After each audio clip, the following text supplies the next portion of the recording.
Instituto Tavistock es una de las organizaciones más enigmáticas e influyentes de los últimos 50 años. Camuflado detrás de una entidad no gubernamental sin ánimo de lucro, se encuentra el que posiblemente sea el centro de lavado de cerebros en masa y de ingeniería social más importante de la historia. Una compleja organización que cambiará el paradigma de la sociedad moderna, relacionada con grupos tan enigmáticos como el Club Bilderberg o el de Roma, entre otros. Esta es su historia y la de su influencia en nuestras vidas, influencia que se extiende hasta el presente y que nos obliga a replantearnos el concepto de libertad tal y como lo entendemos. El Instituto Tavistock nace bajo el nombre de Clínica Tavistock en Londres en 1920, cuando Herbert Arthur Russell, duque de Bedford y marqués de Tavistock, decide ceder un edificio en el centro de la ciudad a un grupo de médicos, mayormente psicólogos, como sede donde llevar a cabo sus estudios. En un principio, las funciones de la clínica dependían del Departamento de Guerra Psicológica del Ejército Británico y centraban sus investigaciones en la evaluación del efecto traumático de los bombardeos sobre los veteranos de guerra británicos de la Primera Guerra Mundial, intentando encontrar el punto en el que el soldado se quiebra psicológicamente. Sin embargo, muchos datos apuntan a que los experimentos realizados en Tavistock iban mucho más allá, llegando a ser incluso el origen de los bombardeos masivos a civiles llevados a cabo por Roosevelt y Churchill como experimento clínico de terror de masas. La idea era observar a los civiles como si fueran conejillos de indias, reaccionar bajo condiciones controladas de laboratorio ante una situación de estrés extremo, con el objetivo de comprobar dónde se rompe la resistencia del individuo y encontrar el punto en el que éste quedaría incapacitado para oponerse al nuevo orden mundial. En 1947, la clínica Tavistock se convertiría en el Tavistock Institute of Human Relations gracias a la inversión privada de la Fundación Rockefeller. Así, Tavistock dejó de depender de un departamento estatal para convertirse en una organización autofinanciada que respondía ante la familia Rockefeller. A Tavistock le seguirían otros centros como el ISR, el Cornell ILR y otros cientos de institutos de trabajo que empezaron a surgir repartidos por todo el mundo y que se basaban en sus mismas directrices. De entre todos los que surgen en esta época, sobresalen en Estados Unidos dos: el OSS, ahora conocido como CIA, y la Clínica Psicológica de Harvard, que bajo la supervisión de Carl Lewin fue la responsable directa de la campaña de propaganda que cambiaría la opinión del pueblo americano contra Alemania, involucrándolo definitivamente en la Segunda Guerra Mundial. Poco a poco, Tavistock iba ampliando su red de acción. En menos de una década, Rockefeller ya había creado una red de institutos de trabajo, incluido el Departamento de Trabajo, que le servían para controlar tanto física como psicológicamente el movimiento obrero de Estados Unidos. En estos institutos se desarrollaban técnicas que permitían desbaratar huelgas, introducir vigilantes y dirigir ataques. Se iba consiguiendo, por tanto, el primer objetivo: controlar a la población para alcanzar los cambios necesarios que permitieran a Estados Unidos ocupar el lugar de Gran Bretaña después de la guerra como primera potencia. Una vez se consiguiera esto, el siguiente objetivo era sin duda construir el nuevo orden mundial, conformado por una población obediente gobernada por una minoría controladora. Se desarrollaron manuales como el Behavioral Theory of Labor Negotiations, escrito por McKersey y Walton, para la Cornell School of Industrial Relations, que indicaban cómo proceder paso a paso en las negociaciones con los sindicatos. En ellos se estudiaban perfiles de líderes sindicales para tener una posición de ventaja incluso antes de que hubiera huelgas. Se aplicaban las teorías de Sigmund Freud, que consistían en atacar al subconsciente para, por ejemplo, aumentar la productividad de la mano de obra a través de la destrucción automotivada del yo. Es decir, crear auténticos zombies satisfechos con subsistir al borde del hambre, cuyas condiciones laborales y sueldo descendían progresivamente sin que el trabajador pensara siquiera en quejarse. Mientras tanto, en Tavistock se seguían desarrollando técnicas de control de masas y de lavado de cerebro que se enseñaban a futuros dirigentes mundiales para ser aplicadas desde puestos de enorme influencia internacional. Este era, por ejemplo, el caso de Henry Kissinger, un refugiado alemán que había sido estudiante de Sir John Rawlins Rees, director de Tavistock, y cuya meteórica escalada al poder hubiera sido de otra manera inexplicable. Kissinger es además miembro fijo del Club Bilderberg. Otro claro ejemplo lo tendríamos en la figura de Jimmy Carter, que fue seleccionado como presidente de los Estados Unidos por el psicólogo del Instituto Tavistock, el Dr. Peter Bourne, únicamente porque Carter había realizado un programa intensivo de lavado de cerebro en Annapolis. El Instituto Tavistock ha desarrollado tal poder en Estados Unidos que nadie llega a sobresalir en ningún campo sin haber sido formado en ciencia comportamental en Tavistock o en alguna de sus filiales. Su papel en la creación del nuevo orden mundial es fundamental. Sir John Rollins Rees, director del instituto y primer presidente de la Federación Mundial de la Salud Mental, dijo: «Debemos conseguir que nuestro punto de vista impregne cada aspecto educativo en la vida de la nación. Tanto la vida pública como la política y la industria deben estar bajo nuestra esfera de influencia, permitiéndonos así convertirnos secretamente en la quinta columna». Bajo la supervisión de Lewin, el Instituto Tavistock fue pionero en investigaciones en las que se utilizaba el trauma para desprogramar al individuo, para posteriormente volver a programarlo de acuerdo con los deseos del controlador. Todos estos estudios buscan promover la uniformidad y evitar la individualidad, que es uno de los grandes obstáculos en el camino hacia el nuevo orden mundial. Se busca convertir a la población en un público que sea predecible y que esté condicionado a hacer lo que se le diga, sin hacer preguntas o, lo que es lo mismo, eliminar la fuerza psicológica del sujeto y dejarlo incapacitado para oponerse a los dictadores del nuevo orden mundial. Para lograrlo, Tavistock trabaja en el estudio de técnicas de lavado de cerebro en masa desde varios frentes. Dos de ellos son el rock and roll y las drogas. En 1939 se pidió a Theodor Adorno que fuera a Estados Unidos para dirigir el proyecto de investigación de la radio de Princeton, un esfuerzo conjunto del Instituto Tavistock y de la Escuela de Frankfurt que tenía como objetivo encontrar un método efectivo de controlar a las masas a través de la música. La idea era utilizar el rock and roll de la misma forma en que los nazis utilizaron la propaganda radiofónica como instrumento de lavado de cerebro. Una de las estrategias del nazismo para extender su particular visión del mundo entre la población alemana fue, por ejemplo, la de la fabricación y la distribución masiva de aparatos de radio económicos para toda la población, de forma que su mensaje pudiera llegar a todos los hogares alemanes.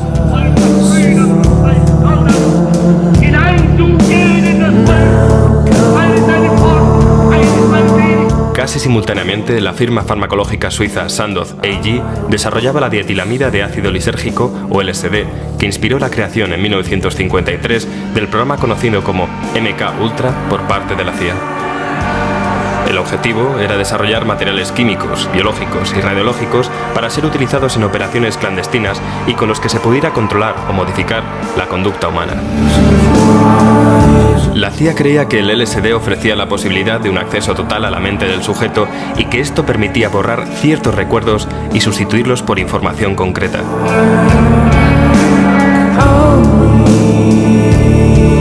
En los primeros ensayos se administró LSD a los funcionarios de la propia CIA con el objetivo de estudiar sus reacciones como si fueran ratas de laboratorio, lo cual desembocó en varias muertes y que el gobierno estadounidense tuviera que pagar millones en perjuicios a las familias de las víctimas. A pesar de ello, los culpables nunca fueron procesados y todos los archivos del programa de pruebas con drogas de la CIA fueron destruidos por orden del director del MK Ultra. Este tipo de prácticas se extendió a Canadá, donde el Dr. Ewen Cameron, director del Hospital Royal Victorian de Montreal, recibió generosos pagos de la CIA para administrar grandes dosis de LSD a 53 pacientes y registrar sus reacciones. Los pacientes fueron drogados y se les mantuvo dormidos durante semanas para después recibir severos tratamientos de electroshock.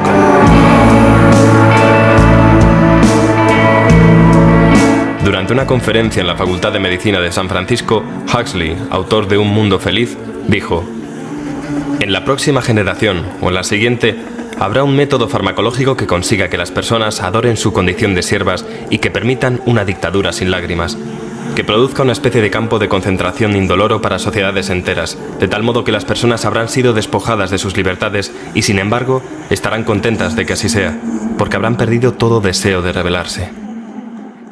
Huxley no se equivocaba.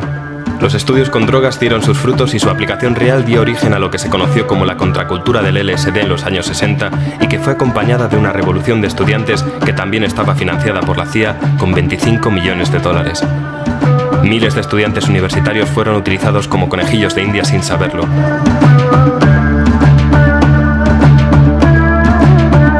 Jim Keith, veterano periodista de investigación, escribió: Existe un memorándum interno del FBI, que data de 1968, donde se menciona que se empleó al grupo de rock The Grateful Dead y a otras bandas defensoras del uso del LSD para canalizar las protestas y la rebeldía de la juventud hacia direcciones más benignas e inofensivas, desviando a muchos jóvenes hacia las drogas y el misticismo en vez de hacia la política.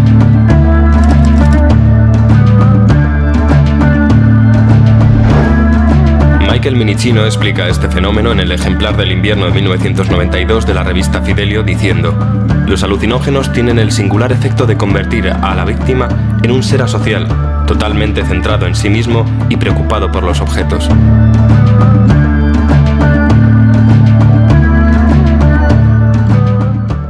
Toda aquella cultura del amor libre y las sandalias que parecía tan revolucionaria y rompedora era en realidad algo premeditado, resultado de años de experimentación que había sido ensayada por la Escuela de Frankfurt antes de 1920 en experimentos sociales como el de la Comuna Ascona. Incluso la frase de Tom Hayden, jamás hay que fiarse de alguien que tenga más de 30 años, que se hizo tan popular entre los defensores del Flower Power y la cultura hippie, no era más que una nueva versión de la pronunciada por Rupert Brooke en 1905. No merece la pena hablar con nadie que tenga más de 30 años.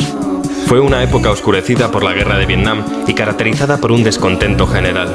Se utilizó la guerra como telón de fondo para crear el movimiento antibélico y todo esto generó un desánimo y un abatimiento moral que condujo a la juventud estadounidense a depender de las drogas.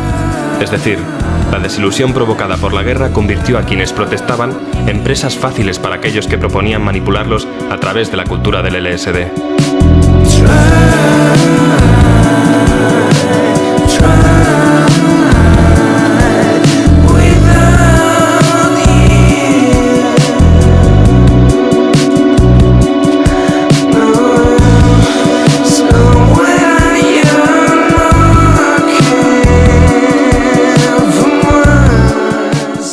El mejor campo de pruebas para comprobar la utilidad de estos nuevos métodos de control fueron los macrofestivales, en los que se suministraba LSD libremente durante los conciertos a millones de conejillos de indias de entre 15 y 25 años que acabaron convirtiéndose en los promotores de la nueva cultura de las drogas o de lo que se acabó conociendo como New Age.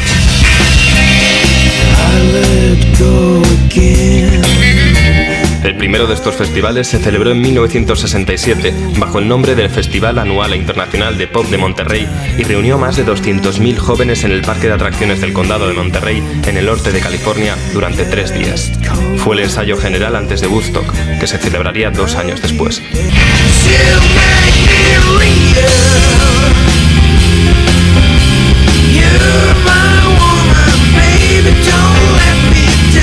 En este tipo de eventos, las víctimas estaban aisladas y prácticamente incomunicadas, rodeadas de inmundicia y eran atiborradas de drogas psicodélicas y mantenidas despiertas durante días, todo con la plena complicidad del FBI y de altos cargos del gobierno.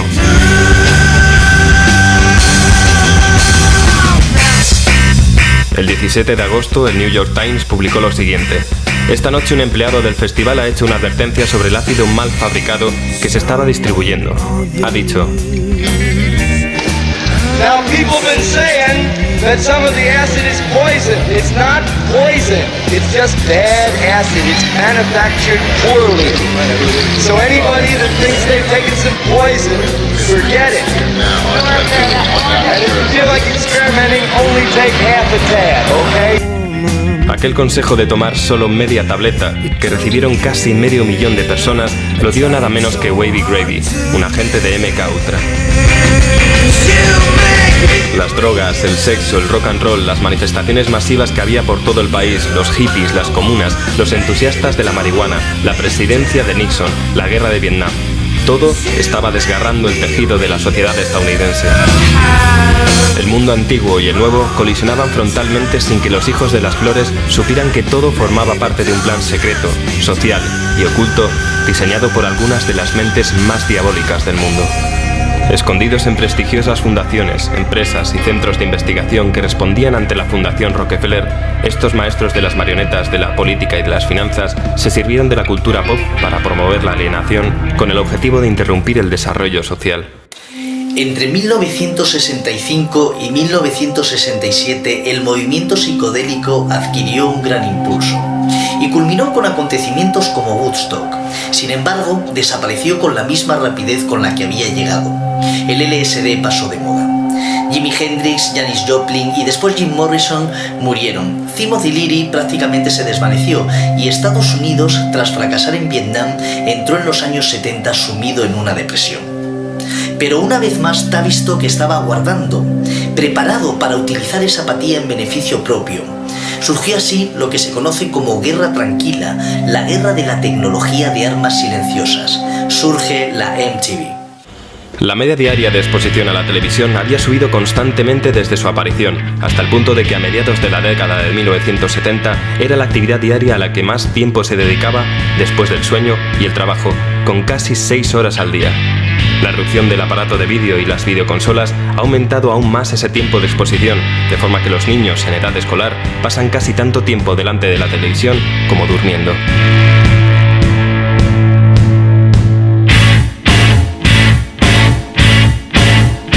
La MTV, un canal televisivo de música pop y videoclips, fue creada por Robert Pittman para el público adolescente el 1 de agosto de 1981. Hoy forma parte del imperio Viacom, conocido como CBS Corporation, cuyo presidente y director general, Summer Redstone, forma parte del Club Bilderberg y es miembro del CFR. El modelo que seguía la cadena coincidía con un estudio realizado por Tavistock, según el cual 4 minutos era lo máximo a lo que un sujeto involuntario era susceptible de recibir los mensajes contenidos en un programa. 4 minutos, o lo que es lo mismo, la duración media de un vídeo musical. Durante el proceso, el espectador sufre un agresivo pero invisible lavado de cerebro durante el cual tiene la ilusión de que conserva la capacidad de elegir, al igual que un drogadicto cree que controla su adicción cuando en realidad es la adicción la que le controla a él. Tavistock realizó varios estudios que demostraban que el ser humano establece asociaciones subconscientes con una canción durante la infancia, de forma que esas asociaciones permanecen latentes y transcurrido un tiempo, ese sujeto es capaz de revivir esos recuerdos y situaciones al volver a escuchar esa canción. Ese recuerdo despertado crearía un estado anímico infantil y retrotraería a la persona a aquella época de su vida en la que habría experimentado esa misma sensación.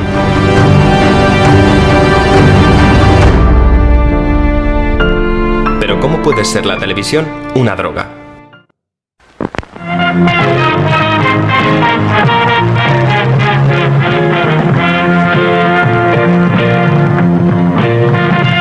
Cuando vemos la televisión, el hemisferio derecho del cerebro parece activarse en una proporción mucho mayor que el izquierdo.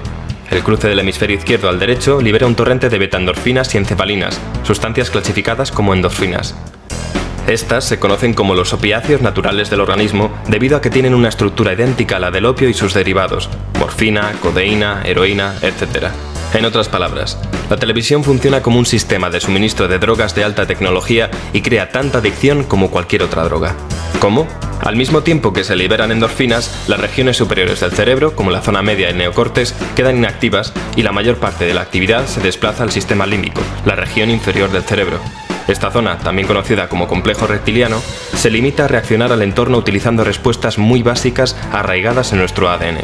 Además, estas regiones inferiores no saben distinguir la realidad de la invención, dado que de eso se encarga el neocórtex, lo que hace que reaccionemos ante el contenido de la televisión como si este fuera real. Diversos estudios han demostrado que a la larga, un exceso de actividad en las regiones inferiores del cerebro causa la atrofia de las regiones superiores.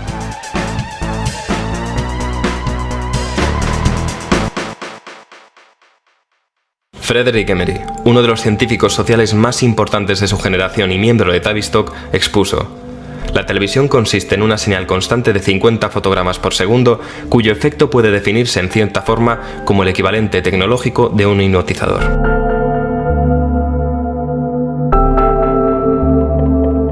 La televisión es un medio poderoso para crear una opinión común y eliminar la individualidad.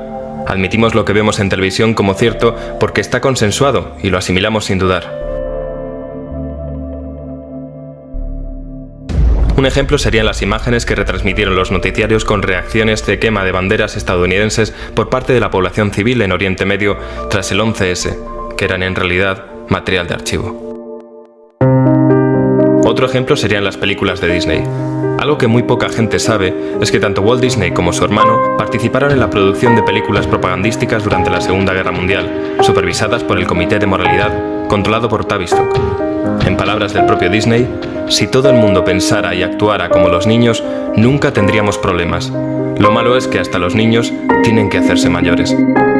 Convertir a los adultos en niños fácilmente controlables es algo que aparece en las teorías de Adorno y no se reduce únicamente a las películas de Walt Disney. Barrio Sésamo era un programa educativo creado en 1966 cuyo objetivo era, en teoría, introducir a los niños en el mundo escolar. Sin embargo, fue desarrollado con fines muy distintos. Malcolm Gladwell, uno de los representantes de Tavistock, confesaba: Barrio Sésamo se creó en torno a una novedosa idea, la de que si logramos captar la atención de los niños, podremos educarlos. Sin embargo, hay numerosos estudios que demuestran que este programa no solo no favorece el aprendizaje, sino que en muchos casos inhibe la capacidad de entender ideas más complejas. Y lo que es más importante, dichos estudios indican que los niños parecen volverse adictos al programa, y dicha adicción les engancha a ver cualquier programa de televisión. Neil Postman, profesor de la Universidad de Nueva York, en su libro Divertirse hasta morir, decía: si algo hay que reprochar a Barrio Sésamo es fingir que es un aliado del aula de colegio. Barrio Sésamo no estimula a los niños a que les guste la escuela ni nada que tenga que ver con ella. Los estimula a que les guste la televisión. La mejor prueba de todo esto es, como siempre, averiguar de dónde procede el dinero, y en el caso de Barrio Sésamo procedía directamente de la Fundación Carnegie, controlada por los Rockefeller, y que a golpe de talonario consiguieron introducir el programa en una cadena de televisión nacional. El dinero de la fundación procede a su vez de la CIA, de la Comisión Trilateral controlada por David Rockefeller, del Council of Foreign Relations, del Grupo Carlyle, del que forman parte, entre otros, el expresidente George Bush padre y el exsecretario de Defensa Donald Rumsfeld, por no mencionar algunos de los miembros menos conocidos de la familia de Bin Laden y de la sociedad secreta Skull and Bones de la Universidad de Yale.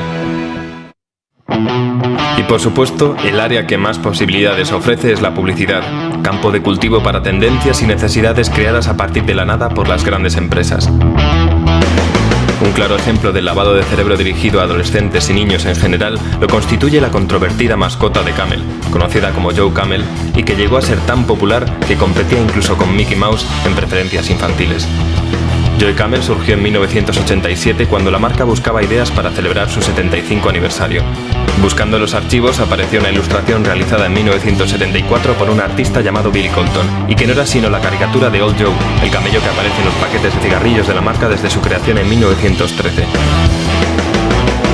En 1991, la revista Journal of the American Medical Association publicó un estudio que dejaba claro que el objetivo de Camel era conseguir que los niños asociaran la nueva mascota con su marca de la misma forma en que asociaban el logotipo de Disney Channel con Mickey Mouse. La compañía R.J. Reynolds Nabisco alegó que los estudios de mercado desarrollados antes de lanzar la campaña habían sido realizados únicamente entre adultos y que iban dirigidos exclusivamente a fumadores de otras marcas, por lo que Joe Camel siguió siendo la imagen de Camel a pesar de que casi un tercio de todos los cigarrillos que se vendían ilegalmente a menores de edad eran Camel.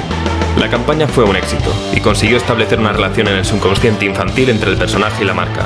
Esta relación se quedaría grabada y acompañaría al sujeto hasta su madurez, momento en el cual podría ser libre de escoger la marca de cigarrillos que quisiera y que, por supuesto, sería Camel.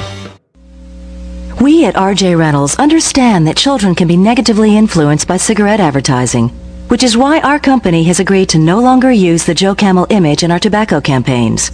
But does that mean children have to stop loving Joe Camel? Not at all. Kids, Joe Camel is off cigarettes and is back with his very own cartoon show. So please enjoy Joe Camel's new tobacco-free cartoon. A mediados de 1997, Camel decidió poner fin a la campaña voluntariamente, aunque es probable que la presión ejercida por el Congreso, diversos grupos de interés público y varios juicios pendientes tuvieran algo que ver. A todo este entramado de los mass media hay que sumar a grandes publicaciones como el Times y el Post, que son en realidad empresas del Bilderberg y el CFR. En ellas se marcan los temas y fijan los límites de lo políticamente correcto, lo que ha sido de gran ayuda a la hora de crear un clima de inestabilidad y preocupación global totalmente propicio para los planes del nuevo orden mundial. En Tavistock desarrollaron una teoría acerca de la turbulencia social, según la cual se puede ablandar a una población utilizando fenómenos en masa, como cortes en el suministro de energía, hundimientos económicos y financieros o ataques terroristas. Según sus propias palabras, si las impresiones iban muy seguidas unas de otras y se administraban cada vez con mayor intensidad, era posible inducir a la sociedad entera a un estado de psicosis colectiva. Esto es, desde luego, algo muy sencillo de conseguir gracias a la televisión, qué es lo que se logra con este estado de terror permanente? Que las personas terminen disociándose, que traten de huir del terror causado por una realidad tan apabullante, que se encierren en un estado de negación y se refugien en diversiones y entretenimientos populares, mostrando cierta tendencia a sufrir accesos de cólera. Es ahora cuando las investigaciones de Tavistock sobre el punto de ruptura tienen su fruto. Cuando se alcance ese punto de ruptura, cuando ya no se pueda más, entonces surgirá el nuevo orden mundial como la solución definitiva a todos nuestros problemas.